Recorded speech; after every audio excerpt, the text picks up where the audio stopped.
If you're experiencing issues with League of Legends updates getting stuck, follow these steps to resolve the problem. This guide will help you troubleshoot and fix the update issues effectively. Step 1. Restart the client. Close the League of Legends client completely and restart it.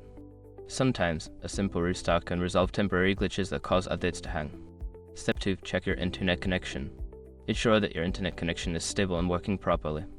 You can do this by running a speed test or trying to access other websites. A weak or intermittent connection can hinder the update process. Step 3. Run as administrator. Right-click on the League of Legends shortcut and select Run as Administrator. This can help bypass any permission issues that might be preventing the update from completing. Step 4. Repair the game files. Open the League of Legends client, go to the settings, and select the Initiate Full Repair option.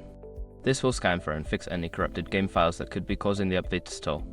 Step 5. Disable security software. Temporarily disable any antivirus or firewall software that might be blocking the update process. Sometimes, security programs can mistakenly identify the update as a threat, preventing it from downloading. If you follow these steps and still encounter issues, consider reaching out to League of Legends support for further assistance. Good luck, and may your updates finish smoothly.